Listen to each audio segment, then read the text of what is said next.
नमस्कार. Prime time महाराष्ट्रामध्ये मी सुहास आपल्या सगळ्यांचं स्वागत करतो. मातोश्रीवरनं मध्यरात्रीच्या वेळेला मुख्यमंत्री देवेंद्र फडणवीसांना फोन जातो. मुख्यमंत्री देवेंद्र फडणवीस त्या फोनची दखल घेतात. ही साधी सोपी गोष्ट नाही आहे. मग हा फोन का करण्यात आला होता? असे कोणते 4 प्रस्ताव आहेत की ज्या प्रस्तावाच्यासाठी मातोश्रीवरनं मुख्यमंत्र्यांना फोन गेला? मुख्यमंत्र्यांनी त्यानंतर दखल घेत कोणते आदेश दिले? आणि सगळ्यात महत्त्वाचं म्हणजे या फोनमुळे 2 गोष्टी फार महत्त्वाच्या सध्या चर्चेला जात आहेत. ते म्हणजे या फोन कॉलचं टायमिंग आणि दुसरं म्हणजे यातनं मिळणारे राजकीय संकेत. ते नेमके काय आहेत? हा फोन कुणी केला? कोणते 4 प्रस्ताव असे आहेत की ज्यासाठी हा फोन मातोश्रीवरनं केला गेला? आणि त्यानंतर या फोनमुळे एकनाथ शिंदेंच्या शिवसेनेला का धक्का बसलाय हे सगळं आपण बघणार आहोत या व्हिडिओमधनं. तुम्हाला व्हिडिओ आवडला तर लाईक करा, शेअर करा, चॅनल सबस्क्राईब करायला विसरू नका. मित्रहो, मी जसं म्हटलं तशी ही सोपी आणि साधी गोष्ट नाही. मातोश्रीवरनं आदित्य ठाकरे यांनी देवेंद्र फडणवीसांना फोन केला. त्यांनी सांगितलं की मुंबई महापालिकेमध्ये एकनाथ शिंदेंच्या नगरसेवकांकडून 4 प्रस्ताव मांडण्यात आलेले आहेत. हे प्रस्ताव जर का मंजूर झाले तर एकनाथ शिंदेंच्या शिवसेनेचा मुंबईतल्या महत्त्वाच्या जागा लाटण्याचा हा प्रकार होईल. त्यामुळे वेळीच याच्यामध्ये लक्ष घाला. हे मुंबईच्या दृष्टीनं फार महत्त्वाचं आहे. देवेंद्र फडणवीस या फोन कॉलची दखल घेतात. रात्रीतनं ते आपल्या नगरसेवकांकडनं या 4 प्रस्तावाच्या बाबतीमधले डिटेल्स मागवतात आणि लगेचच हे 4ही प्रस्ताव रद्द करण्याचे आदेश देतात. म्हणून म्हणलं ही सोपी गोष्ट नाही. आता याच्यामध्ये 2 फार महत्त्वाचे मुद्दे येतात.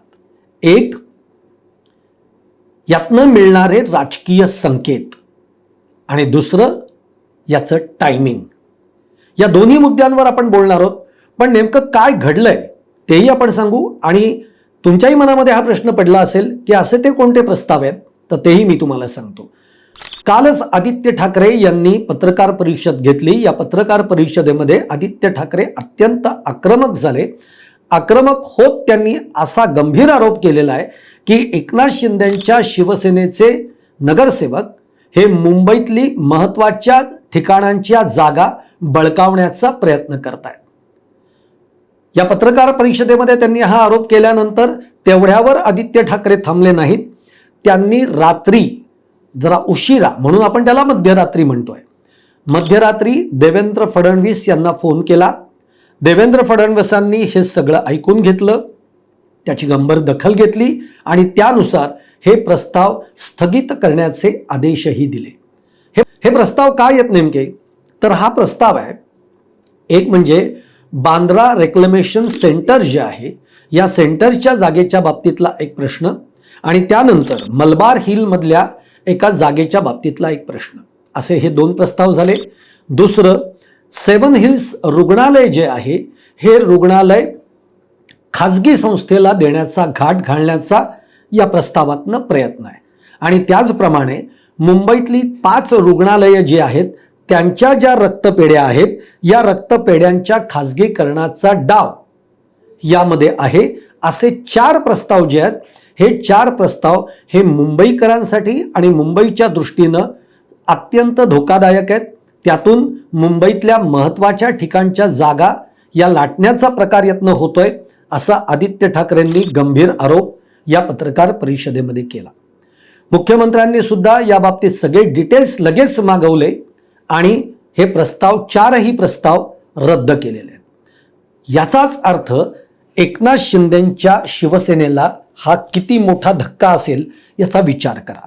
आता मी जे तुम्हाला म्हटलं आहे की याचं टायमिंग, राजकीय संकेतावर आपण नक्की येऊयात, पण टायमिंग फार महत्त्वाचं आहे.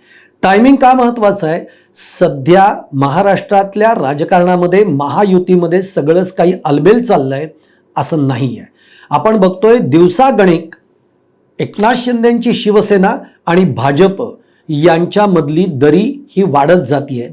दोन्हीही पक्ष एकमेकांना बॅकफूटवर कसं टाकता येईल यासाठीचे प्रयत्न करतायत. देवेंद्र फडणवीस आणि एकनाथ शिंदे यांच्यातलं वातावरण फार काही अलबेल नाही आहे. ही सगळी पार्श्वभूमी असताना दुसरीकडे एकनाथ शिंदे जे आहेत ते विधान परिषदेच्या जागांवरनं भाजपला अडचणीत आणण्याचा प्रयत्न करतायत. त्यानंतर एकनाथ शिंदेचे दिल्लीचे दौरे वाढलेले आपण बघतोय. म्हणजे राज्याच्या सतत तक्रारी, देवेंद्र फडणवीसांच्या किंवा मुख्यमंत्र्यांच्या सतत तक्रारी या दिल्ली दरबारी जाऊन करायच्या. त्यामुळे दिल्लीचे जे वाढलेले सगळे दौरे आहेत त्यांचे ते, आणि या सगळ्याबरोबर बच्चू कडूंना आपल्या पक्षामध्ये घेणं, त्यांचा पक्ष पूर्ण शिवसेनेमध्ये विलीन करणं. दुसरीकडे आता जरांगे पाटलांचं आंदोलन उभं राहत आहे. त्याच्या मागे सुद्धा कुणाचा एक पाठिंबा आहे हे देखील आता सगळ्यात समोर आहे. भाजपचे नेतेच बोलत आहेत. अशा सगळ्या पार्श्वभूमीवर मातोश्रीतला फोन फडणवीसांना जाणं हे महत्त्वाचं आहे. फडणवीसांनी मातोश्रीच्या फोनची तातडीनं दखल घेणं आणि प्रस्ताव रद्द करणं, ह्या दोन घटना खूप महत्त्वाच्या आहेत. आणि म्हणून असं म्हटलं जातं की म्हणजे एका मित्राला आपल्या सोबत सत्तेमध्ये टिकवण्याचा प्रयत्न देवेंद्र फडणवीस करतायत.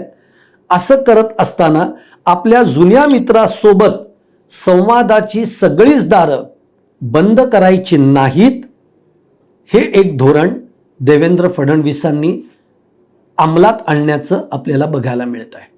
मधल्या काळामध्ये एक चर्चा सुरू झाली होती बघा, की आता उद्धव ठाकरे आणि देवेंद्र फडणवीस किंवा आदित्य ठाकरे, उद्धव ठाकरे आणि देवेंद्र फडणवीस हे जवळ येत आहेत. पुन्हा एकदा यांच्यामध्ये काही घडू शकतं अशा पद्धतीची चर्चा सुरू झाली होती. आणि म्हणून मी म्हटलं की या सगळ्याला टायमिंग हे फार महत्त्वाचं आहे. दुसरं, ठाकरे गटासाठी सुद्धा जर आपण ह्याचा विचार केला तर ठाकरे गटासाठी सुद्धा देवेंद्र फडणवीसांनी फोनची दखल घेणं ही गोष्ट फार महत्त्वाची आहे. ती का महत्त्वाची आहे? ती याच्यासाठी कारण आक्रमक शिवसेना, आज उद्धव ठाकरेंची शिवसेना मुळातच ती आक्रमक आहे. अशा आक्रमक शिवसेनेची ही आक्रमक भूमिका जी आहे ही सत्ता पातळीवर कुठेतरी या सगळ्याची दखल घेतली जातीये. म्हणजे देवेंद्र फडणवीस मुख्यमंत्री या सगळ्या शिवसेनेची दखल घेत आहेत, उद्धव ठाकरेंच्या शिवसेनेची दखल घेतलायत. हा जो मेसेज आहे हा कार्यकर्त्यांपर्यंत जातो, हा नेत्यांपर्यंत जातो, हा पदाधिकाऱ्यांपर्यंत जातो. आणि त्यामुळे त्यांना असं वाटायला लागतं की भविष्यामध्ये काही वेगळे समीकरणं या राज्यामध्ये जुळू शकतात. या दृष्टीतनं सुद्धा म्हणून आपल्याला बघायला पाहिजे की उद्धव ठाकरेंच्या शिवसेनेच्या दृष्टिकोनातनं सुद्धा ही घटना ही फार महत्त्वाची मानली जाते. आता याचे परिणाम एक लक्षात घ्या. मी जसं म्हटलं तसं एकनाथ शिंदे आणि देवेंद्र फडणवीस यांच्यामधलं वातावरण हे फार पहिल्यासारखं चांगलं राहिलेलं नाही आहे. सध्या दोघंही एकमेकांवर कशा कुरघोड्या करता येतील याचाच प्रयत्न सातत्याने होतोय. हे होत असताना मातोश्रीच्या फोनमुळे देवेंद्र फडणवीस प्रस्ताव रद्द करतात. ते सुद्धा शिंदे गटाच्या नगरसेवकांनी मांडलेले प्रस्ताव हे रद्द होत आहेत. यावर एकनाथ शिंदेंची भूमिका काय, हा खूप मोठा प्रश्न आहे. कारण एकनाथ शिंदेंच्या शिवसेनेसाठी हा मोठा धक्का मानला जातोय.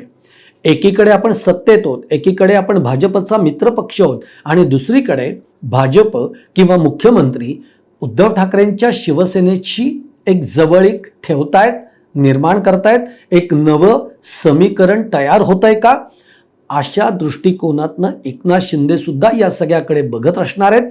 आणि त्यामुळे आगामी काळामध्ये एकनाथ शिंदेंची आता भूमिका पुढे काय येते हे बघणं फार इंटरेस्टिंग राहणार आहे. पण या सगळ्या समीकरणांमध्ये भविष्यामध्ये राजकारण कोणतं वळण घेऊ शकतं याचे काही संकेत दडलेले आहेत, एवढं मात्र निश्चित आहे. तुम्हाला हा व्हिडिओ आवडला असेल तर नक्की लाईक करा, शेअर करा आणि चॅनल सबस्क्राईब करायला विसरू नका. आणि तुमच्या देखील कमेंट या कमेंट बॉक्समध्ये जरूर टाका.